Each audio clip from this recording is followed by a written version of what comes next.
지난 금요일이 광복절이었어요. 광복절에 TV를 켜니까 계속 일제강점기 시절 독립운동 영화들이 나오더라고요. 여러분, 독립운동을 했던 분 중에 안중근이라는 분이 계시지 않습니까? 안중근은 1909년 10월 26일 이토 히로부미를 저격했습니다. 대한의군, 대한의군 참모 중장의 자격으로 이 땅을 침략한 책임자를 사살한 거였어요. 그 당시로서는 엄청난 충격이었습니다. 안중근은 당연히 사형 선고를 받았겠죠. 안중근이 사형 선고를 받았을 때 안중근의 어머니가 안중근에게 편지를 썼어요. 뭐라고 썼냐 하면요, 다른 마음 먹지 말고 죽으라.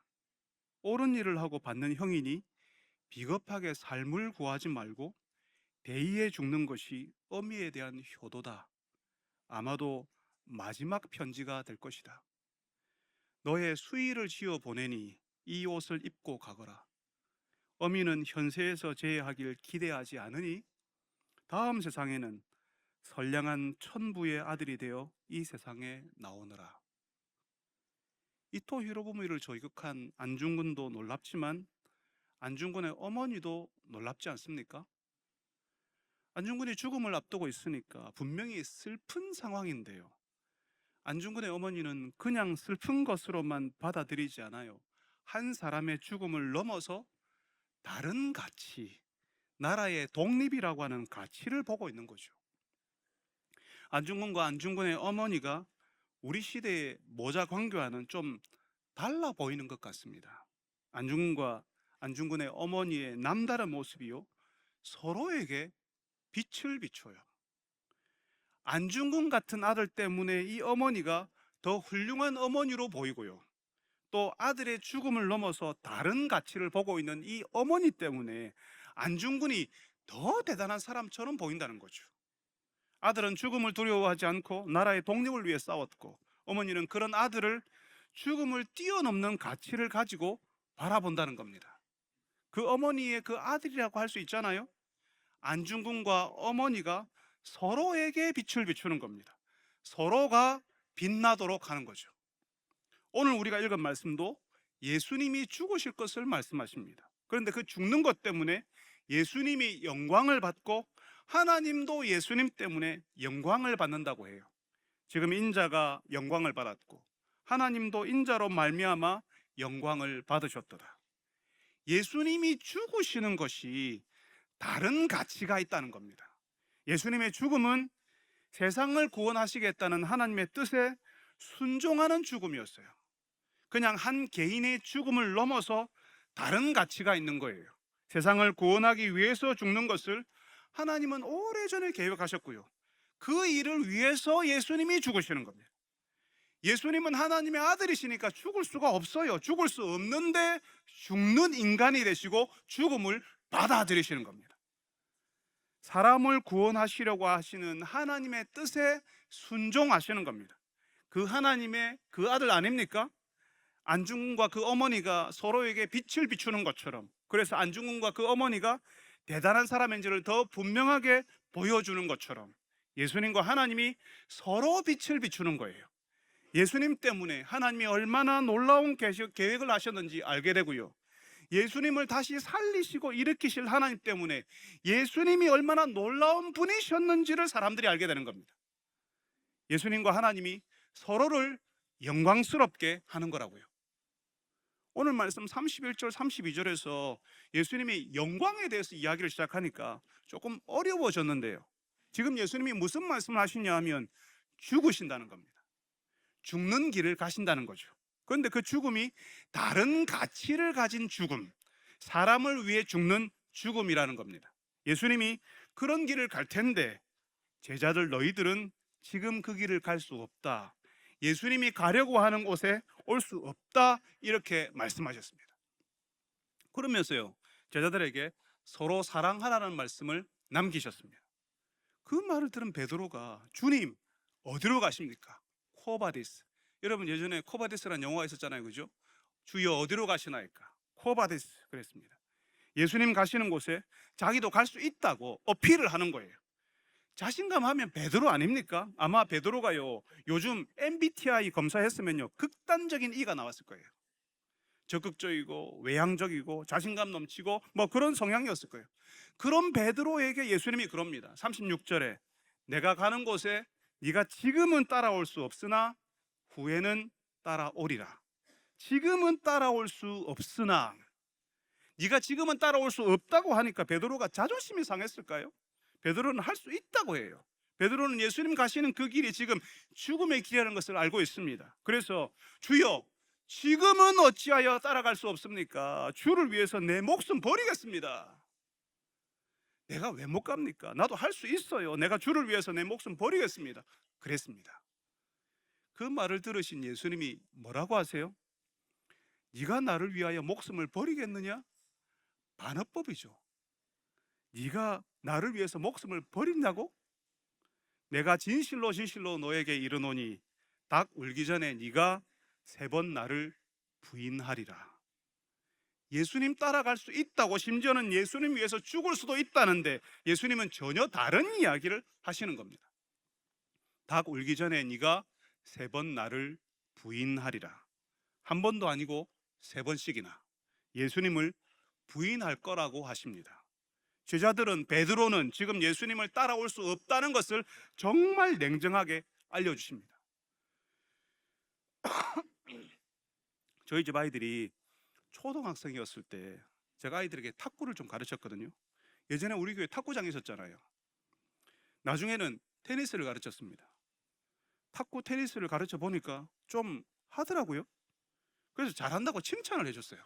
그러니까 얘들이요, 누가 탁구 치는 사람들이 있으면 누가 탁구 치냐고 물으면요, 탁구 잘 친다고 말하는 거예요. 테니스 좀 치냐 하면요, 테니스 잘 친대요. 자신감이 하늘을 찌르는 거예요. 자기들은 탁구 테니스 잘 친다고 아무에게나 나하고 시합 한번 할래요? 막 그러는 거죠. 실제로 시합하면 어떻게 될까요? 안 되죠. 이제 탁구를 이제 처음 배운 초등학생들 사이에서 그냥 조그만한 거예요. 근데 시합에 지면요, 다리가 아파서 그랬고, 잘 되던 기술이 안 돼서 그랬고, 실수가 많아서 그랬고, 이렇게 이야기하는 겁니다. 아빠인 제가 보기에는 초등학생 우리 아이들이 탁구를 아직은 잘 못 치고 테니스도 잘 못하는 거예요. 아직 한참 멀었거든요. 그냥 이제 시작하는 사람 치고는 괜찮아서 잘한다고 칭찬한 거예요. 진짜 잘하는 것은 아니라고요. 예수님께서는 예수님이 가시는 길, 하나님 따르는 길이 어떤 길인지를 알고 계십니다. 죽음을 받아들이는 길이죠. 근데 베드로가 자기도 할 수 있다고 하는 거죠. 예수님 위해서 목숨 버리겠다고 해요. 베드로는 자기가 못한다는 것을 상상을 못해요. 내가 왜 못해? 나 베드로인데? 그러는 거죠. 근데 예수님께서 이 베드로에게 잔인한 현실에 대해서 알려주십니다. 닭 울기 전에 네가 3번 나를 부인하리라. 그것도 예수님께서 내가 진실로 진실로 내게 이르노니 라는 말씀을 붙이시면서 정말 확실히 내가 장담하건대 네가 나를 부인할 거다, 이렇게 말씀하십니다. 여러분, 베드로가 예수님의 그 말을 순순히 받아들였겠어요? 네가 나를 3번 부인할 거야 하는 그런 말 안 받아들입니다. 안 믿어요. 절대 안 믿었을 거예요. 왜냐하면 베드로는 자신이 있었거든요. 신앙이 있거든요. 의리도 있고 남자답게 화끈한 지조를 가진 사람이라고 자기를 철석같이 믿고 있거든요. 여러분, 예수님께서 베드로에게 그리고 우리에게 알려주시려고 하는 게 그거예요. 우리는 그런 사람 아니라고요. 우리는 예수님을 절대로 부인하지 않을 거라고 생각하지만 베드로도 우리도 그런 사람 아니라고요. 우리가 생각하듯이 그렇게 우리가 믿을 만한 사람 아니라고요. 우리는 예수님을 따르고 싶죠. 그럴 마음도 있어요. 그렇지만 내 현실 속에서 내 마음과 상관없이, 내 결심과 상관없이 예수님을 잘 따르지 못하는 사람이라는 것을 예수님께서 알려주시는 겁니다. 여러분, 제대로 신앙생활 하기를 원하는 사람이라면 누구나 예수님 따르고 싶어하고 예수님 따르겠다는 마음의 결심을 하고 있습니다.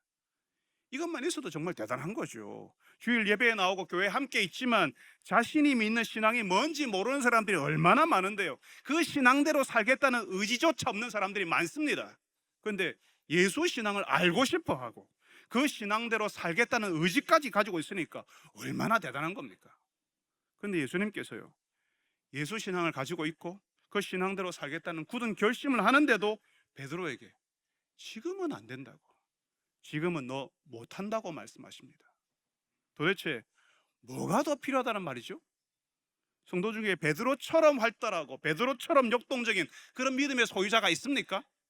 그렇게 에너지가 넘치고 자신감이 충만한 베드로에게 지금은 아니라고 예수님이 말씀하시는 이유가 뭐죠?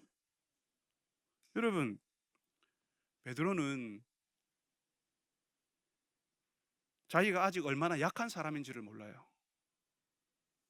초등학생이었던 우리 아들이 나 탁구 잘 친다고, 테니스 이길 수 있다고 하는 것처럼 베드로는 자신이 얼마나 부족한 사람인지를 모르고 있기 때문에 지금은 예수님이 가신 그 길을 갈 수 없다고 하시는 겁니다.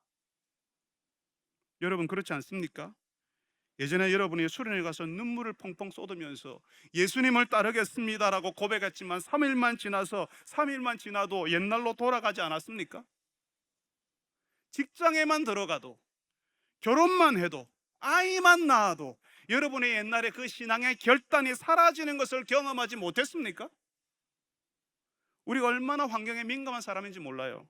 조금만 환경이 바뀌면, 그래서 내가 조금만 불편해지면 예수 잘 믿겠다, 예수님 따르겠다 했던 그 결심을 스스로 무너뜨리는 웃기는 사람이 바로 나라는 사실을 몰라요. 굳은 결심을 했지만 그 결심이 조금만 형편이 바뀌어도, 내 컨디션이 조금만 안 좋아도 그냥 쉽게 무너질 수 있다는 사실을 내가 모르고 있기 때문에 예수님이 아직 아니라고 하는 겁니다. 여러분, 예수님을 따르는 것은 그냥 예수님에 대해서 알고 그 예수님을 위해 살겠다고 결심하는 것으로 되는 거 아닙니다. 우리가 살아가는 삶의 현장에서, 가정에서, 일터에서 우리는 끊임없이 실패하고 넘어지고 내 결심대로 살지 못한다는 사실을 우리가 경험해야 해요. 다시 말하면 우리 힘으로 안 된다는 것을 경험해야 되는 겁니다. 예수님 따르는 것은 우리 힘으로, 우리 결심으로 되는 거 아니라고요. 우리의 약함을 알고 예수님 의지할 때에 예수님 따라갈 수 있습니다. 내가 할 수 있다는 그 자신감, 내가 믿습니다 하는 나의 그 결단을 믿어서는 안 되는 거죠. 자신감 충만한 나를 믿는 것이 아니라 예수님 믿어야 한다고요. 나의 연약함에도 불구하고 나를 받아주시는 예수님 의지해야 예수님 따라갈 수 있습니다. 사랑하는 여러분들이 할 수 있다는 여러분을 믿는 것이 아니라 여러분의 연약함을 알고 예수님을 믿는 분들이 되시기를 바랍니다. 여러분의 의지를 믿는 것이 아니라 예수님 의지하고 예수님 따라가는 분들이 되시기를 바랍니다. 베드로는요, 예수님 말씀을 깃등으로 들었어요. 지금 너희는 내가 가는 곳에 올 수 없다 하시고는 새 계명을 너희에게 주노니 서로 사랑하라. 내가 너희를 사랑한 것 같이 너희도 서로 사랑하라 하셨습니다. 예수님의 길을 가려고 한다면 예수님이 말씀하신 것을 해야 우리가 예수님의 길을 갈 수 있다는 말이죠. 그런데 베드로는 그런 거 다 필요 없고, 나 예수님 따라갈 수 있어요, 나 예수님 위해 목숨도 버린다니까요, 이랬다고요. 여러분, 탁구 선수가 될 결심만 하면 세계적인 탁구 선수가 되나요? 선수로서 경쟁력 있는 경기력을 가지려면 그런 세월을 보내야 되는 겁니다. 제가 보니까 운동선수들은 매일 훈련을 하대요. 자신을 극한에까지 몰아붙이면서 체력을 끌어올리고요, 기술 훈련을 하더라고요. 그렇게 해야 선수로서의 경기력을 가지게 되는 거죠. 결심만 하는 게 아니라 실제로 탁구 선수가 되는 일상, 그런 훈련의 시간을 보내야 선수가 되는 거죠.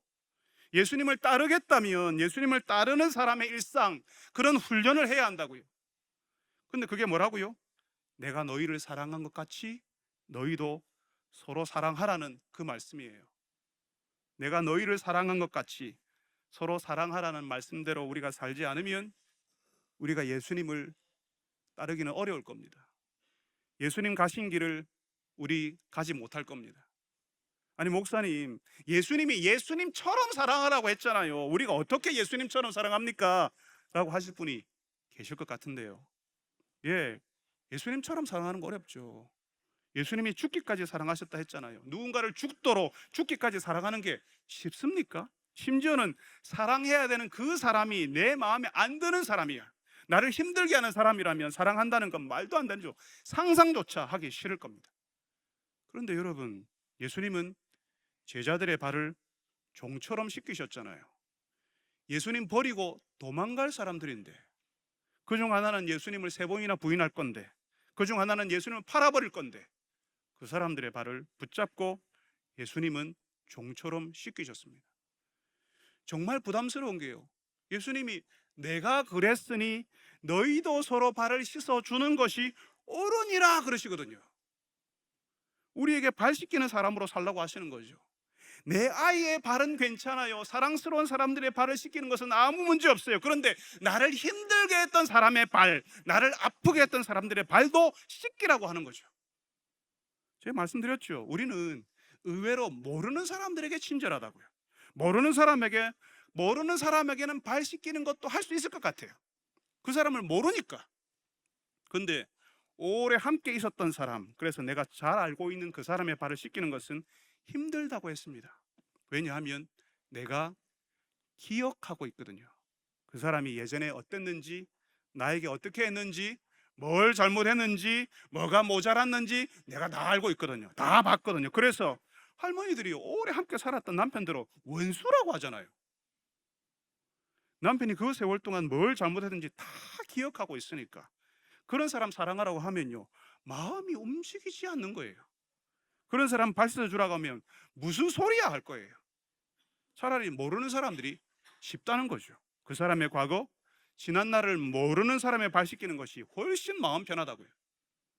여러분, 우리 교회는 8월에 그리고 2월에 사랑방 조정을 합니다. 사랑방 조정을 할 때마다 몸살을 앓아요. 이쪽에 있던 사랑방 가족들을 다른 사랑방에 배정하고 저쪽에 있던 사랑방 가족들을 또 다른 사랑방에 배정을 하는데요, 들어오려는 사랑방 가족의 이름을 듣고는 안 되겠대요. 왜 안 되는지 아시죠? 나는 네가 지난 여름에 한 짓을 다 알고 있다. 차라리 모르는 사람은 받겠어요. 근데 내가 아는 그 사람은 안 된다는 거죠. 그러면서 우리는 예수님을 따른다고 이야기해요. 예수님이 말씀하십니다. 너희가 지금은 내가 가는 길을 갈 수 없고 내가 가는 데를 올 수 없다고 하십니다. 그러니 지금은 서로 사랑해라. 내가 너희를 사랑한 것 같이 서로 사랑해라, 이렇게 말씀하십니다. 함께 있는 그 사람을 사랑하는 것 배워야, 그 사람 사랑할 수 있어야, 마음에 들지 않는 그 사람 발을 붙들어야 예수님 가신 길을 갈 수 있다는 거죠. 예수님이 그러셨어요. 내가 너희를 사랑한 것 같이 사랑하라고요. 우리를 죽기까지 사랑하셨던 예수님처럼 우리와 함께 있는 그 사람 사랑해 주라고요. 이 말씀을 들으면서 당장 나는 안 되겠다, 나는 못하겠다, 그러니까 나도 안 하고 예수님 따르는 것도 안 할란다라고 하는 분이 계실 것 같습니다. 여러분, 누가 그런다고 생각해 보세요. 우리 애가 세월대 가겠어? 서울대 못 갈 바에는 학교 다닐 필요 있나? 우리 애는 학교 다닐 필요 없지. 야, 너 학교 다니지 마. 이게 제대로 된 생각인가요? 어차피 서울대 못 갈 거니까 학교 다닐 필요 없다고 하면 서울대 말고 다른 학교, 다른 대학에 가거나 또 다른 기회를 얻을 수는 없잖아요. 학교를 다니면 서울대를 못 가더라도 다른 대학을 가고 다른 기회는 얻을 수 있잖아요. 공부하다 보면 서울대 갈 수도 있죠. 예수님처럼 사랑하지 못해도 그래도 함께 있는 사람을 사랑하려고 애쓰다 보면 이전보다 나은 사랑을 하게 되고요, 나에게 사랑스러운 사람만 사랑하는 것이 아니라 이전에 별로 사랑스럽지 못했던 사람까지 사랑할 수 있게 되는 거죠. 예수님처럼 사랑하지 못해도, 예수님 앞에 서면 참 부끄러운 사랑이라 할지라도 누군가에게 따뜻한 햇볕이 되어주고 늘 거기 있는 담이 되어주고 보이지 않는 공기가 되어주는 그런 사랑은 할 수 있게 되는 거죠. 여러분, 우리가 잘 못할 거 예수님 아십니다. 그래서 지금은 너희가 내가 가는 길을 갈 수 없고 내가 가는 데를 올 수 없다 하십니다. 우리가 예수님만큼은, 예수님처럼은 못할 줄 알고 계세요. 그렇지만 못할 거니까 처음부터 해보지도 않은 것 원하지 않으십니다. 어차피 서울대 못 갈 거니까 학교 다닐 필요 없지, 이거 바른 생각 아니라고요. 하다 보면 예수님 말씀대로 살려고 애쓰다 보면 되는 날이 오는 거죠. 이전보다 더 나은 사랑을 하겠죠. 사랑할 수 없는 사람들의 발을 붙들고 신음과도 같은 기도를 하면서 심호흡을 하고 그 발 앞에서 씨름하는 우리를 예수님이 도와주실 겁니다. 우리에게는 이전과는 다른 마음, 그 사람을 긍휼히 여기는 마음을 주실 겁니다. 예수님이 우리에게 안 되는 것을 하라고 하신 것 아니에요. 아무도 할 사람이 없는데 예수님이 우리에게 그런 무리한 요구를 하시는 것 아닙니다. 우리가 예수님 말씀대로 살아본 적이 없거든요. 이 말씀을 내 인생에 그대로 부딪혀 본 적이 없거든요. 감히 내 마음에 안 드는 사람을 사랑하려고 하는 생각도 노력도 시도도 해보지 않았기 때문인 거죠.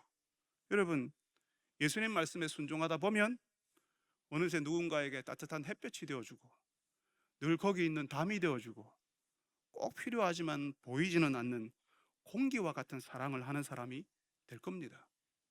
여러분들이 예수님의 말씀을 듣고 순종해 보시기를 바랍니다. 내가 너희를 사랑한 것 같이 너희도 서로 사랑하라는 말씀대로 살아보시는 여러분 되시기를 바랍니다. 그래서 죽기까지 사랑하게 될는지는 모르겠지만 적어도 이전보다 나은 사랑을 하는 분들이 되시기를 바랍니다. 여러분, 우리가 사랑하는, 서로 사랑하라는 예수님의 말씀대로 살지 않아서요, 아직 그 사랑의 힘이 참 약합니다. 대신에 우리는 우리의 본성대로 살았거든요. 우리가 원하는 대로 살았어요. 그래서 우리가 가진 그 부정적인 감정이요, 그 위력이 대단합니다. 예수님이 말씀하시는 사랑이 우리의 미움, 우리의 그 싫어하는 감정을 몰아내지를 못해요. 그래서 한 교회에서 함께 신앙생활을 하는데도 우리가 싫어하는 사람이 있어요. 근데 여러분, 제가 말씀드린 적이 있죠. 우리는 우리가 싫어하는 그 사람과 나중에 천국에 함께 있게 될 거라고요. 우리가 여기서 그렇게 미워하다가 나중에 천국 가서 그 사람을 만나면 하나님 앞에 함께 있게 되면 참 미안할 겁니다. 참 부끄럽겠죠. 물론 우리는 미워하는 이유가 있습니다. 도저히 함께 있을 수 없는 이유가 있어요. 우리가 이유 없이 그러겠어요? 그런데 여러분, 하나님 나라에서도 그 감정이 그대로 있다면 그 천국이 천국이겠습니까? 천국에서도 그 사람 보면 미운 마음이 들어서 전혀 천국이 아닌 거죠. 천국에 있는데 지옥을 경험하는 겁니다. 보면 밉고, 그래서 분노가 일어나고 그 사람이 사라졌으면 하는 마음이 있는데 어떻게 하나님의 평안, 하나님의 용서가 있는 천국에서 살 수 있겠어요? 저도 사실은 도저히 용서받을 수 없는 죄인입니다. 하나님의 은혜로 하나님 나라의 백성이 되었어요. 제가 미워하는 그 사람도 저와 같은 은혜를 받은 사람일 거예요. 싫어하는 내 감정과 상관없이 그 사람도 하나님의 사랑받는 백성, 하나님의 사랑받는 자녀라는 겁니다. 하나님께서 사랑하시는 그 사람과 화해할 수 없으면 하나님 나라에서 살 수 없는 거죠. 여러분, 경험해 보지 않으셨습니까? 내가 미워하면요, 내 평안이 다 깨어집니다. 그 미워하는 그 감정이 사랑과 헌신 다 흔들어 버립니다. 우리의 미움이 엄청난 힘을 가지고 있거든요. 그 미움으로 벽을 쌓아 올리고 그 사람이 안 되기를 바래요. 그런 마음이요, 내가 말을 할 때 그 사람을 바라볼 때 다 드러납니다. 그리고 내 가까운 사람들도 나처럼 그 사람을 함께 미워해요. 왜냐하면 내 미운 감정을 내 가까운 사람들에게 다 말했거든요. 내가 옳다는 사실을, 나는 억울하다는 사실을 계속 이야기했거든요. 다른 사람들이 그 사람을 미워하도록 내가 최선을 다했던 거죠. 그래서 내 자녀들도, 내 이웃들도 사랑이 아니라 미움에 동참하도록 내가 이끌었던 거예요. 우리 교회에 10여 년 전에 소천하신 권사님이 계세요. 그분이 하나님 앞에 가시기 전에 아들 집사님에게 그런 말씀을 하셨습니다. 교회에서 섬기는 동안 원하지 않게 다른 사람들의 마음을 아프게 한 일이 있으면 용서해 달라고요. 한 교회에서 수십 년을 함께 있으면 그런 사람이 됩니다. 그런 사람이 있습니다. 아프게 하는 사람이 있고, 그래서 내가 아프거든요. 그래서 밉고 용서해 주기 싫어요. 쉽게 용서할 마음이 들지 않습니다.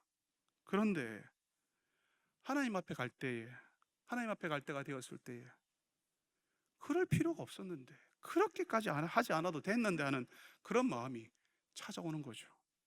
하나님 나라에서는 그게 그렇게 중요하지 않거든요. 이 땅에서는 그렇게 크게 그렇게 중요했지만 하나님 앞에 설 때는 그게 안 중요하거든요. 저는 어릴 때, 지금보다 더 젊을 때 사람들을 잘 섬기지 못했습니다. 내 것을 많이 챙기고 나를 위해서 다른 사람들을 아프게 할 때가 많았습니다. 그러고도 다른 사람들이 얼마나 아파할지 깊이 생각해 보지 못했습니다. 세월이 제법 흐른 지금 저는 예전에 제 주변에 있었던 분들에게 참 미안합니다.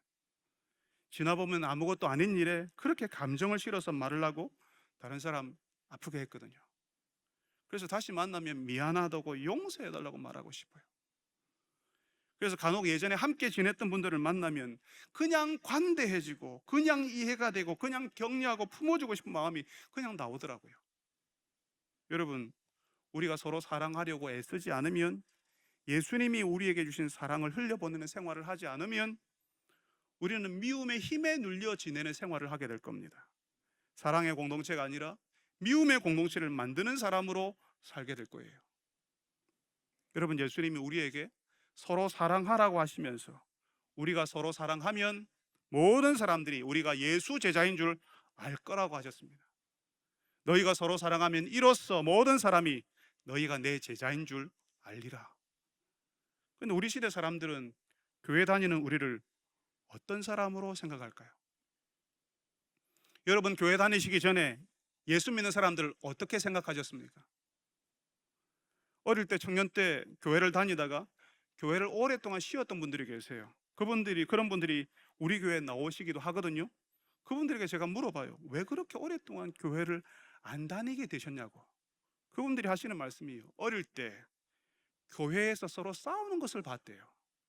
어른들이 서로 미워하고 싸우는 것을 보고 교회를 떠났대요. 그리고 오랜 세월이 지나서야 이제야 교회를 찾아오신 거죠. 부끄럽지 않습니까? 예수님은 서로 사랑하라고, 그러면 세상이 우리를 예수 제자라고 알게 될 거라고 하셨는데 우리는 미워하고 싸워요. 우리에게 한번 찍히면 절대로 용서하지 않죠. 찍히기만 하면. 이런 우리를 세상은 어떻게 생각할까요? 우리가 믿는 예수님 믿으려고 할까요? 예수님께 관심이 생길까요? 예수 믿는 것들도 저런데 예수가 별거 있겠어? 이렇게 하지 않겠습니까? 여러분, 처음 교회가 시작될 때는 그러지 않았습니다. 사도행전 2장에 처음 교회가 시작될 때의 모습이 나오는데요, 사도행전 2장 44절에서 47절에 그게 나오는데 우리 같이 한번 읽어볼까요?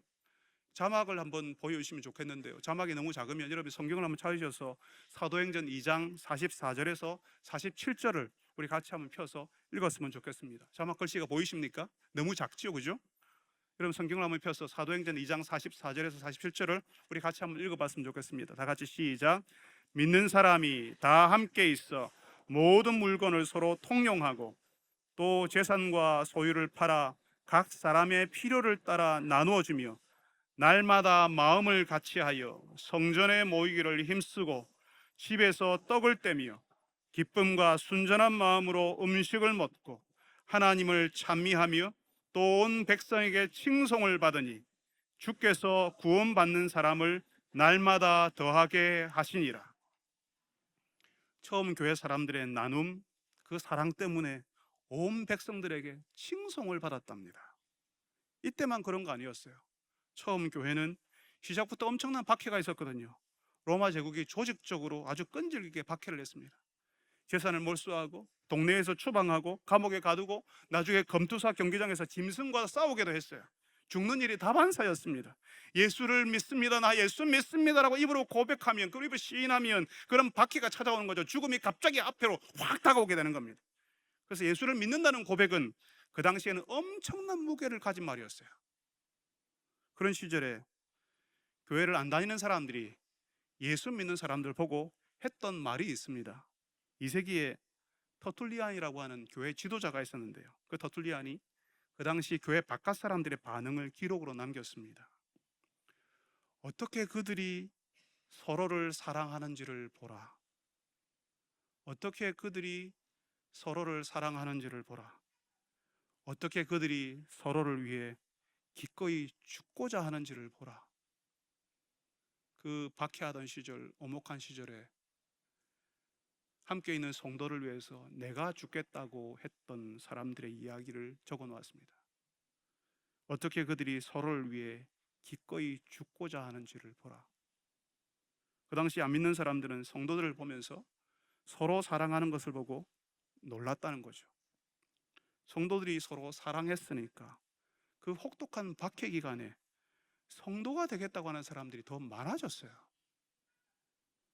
전염병이 돌면 가족이라고 다 내다버렸거든요. 근데 성도들은 돌봐 주었습니다. 그 당시에 딸을 낳으면 그냥 내다버리는 사람들이 많았어요. 로마 제국에서요.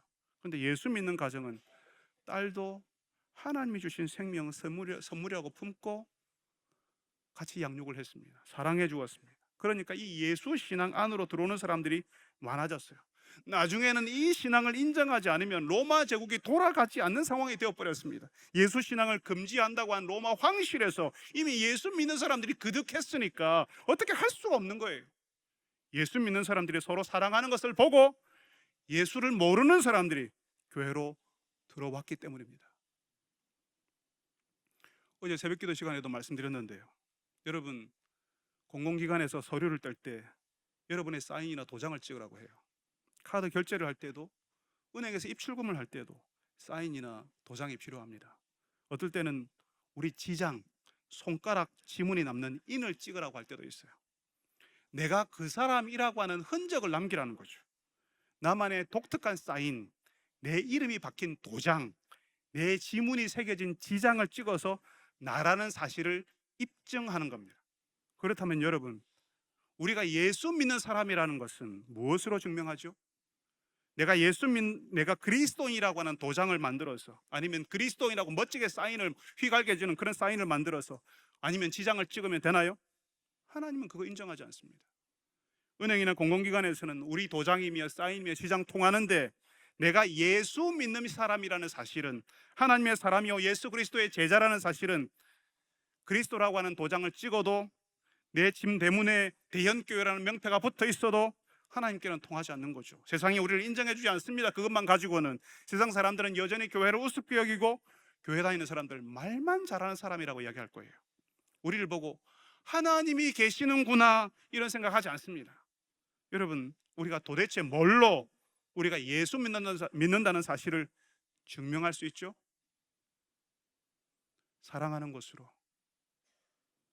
사랑할 줄 아는 사람이냐로 우리가 하나님의 사람인가 예수 믿는 사람인가를 증명하는 겁니다.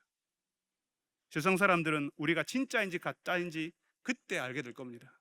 우리가 사랑할 때, 우리가 서로 사랑할 때 세상 사람들은 우리에게서 하나님을 보려고 할 것이고 교회를 하나님의 공동체로 받아들이게 될 겁니다. 여러분, 미움의 힘에 눌리지 말고 서로 사랑하라는 예수님 말씀에 순종해 보는 분들이 되시기를 바랍니다. 그래서 이 땅의 사람들이 우리를 보고 예수님이 생각나게 되기를 바랍니다. 예수님 때문에, 여러분 때문에 도대체 왜 저 사람들이 어떤 사람이길래 저렇게 사랑하는지 하고 궁금해지는 사람들이 많아지기를 바랍니다. 거룩하신 아버지 하나님, 주님께서는 우리에게 내가 너희를 사랑한 것처럼 너희도 서로 사랑해 주어라 말씀하시는데, 우리는 그 말씀을 감히 우리의 인생에, 우리가 사는 삶에, 우리 일상에 직면해 보려고 하지 않았습니다. 오히려 우리의 본성대로 미워하는 감정을 키우고 미움의 힘에 눌려서 살아왔습니다. 주님, 우리를 용서하시고 불쌍히 여겨 주옵소서. 주님께서 하시는 그 말씀에 순종해보는 저희들이 되게 하여 주옵소서. 예수님처럼 사랑하지는 못해도 이전보다는 더 나은 사랑을 할 줄 아는 그런 사람들 되게 하여 주옵소서. 너희가 서로 사랑하면 세상이 너희가 나의 제자인 줄을 알리라고 하신 그 말씀을 대로 우리가 예수를 믿는 사람, 예수님을 따라가는 사람이라는 사실을 사랑함으로 우리 인생에서 증명해내는 사람들이 되게 하여 주옵소서. 예수님의 이름으로 기도합니다.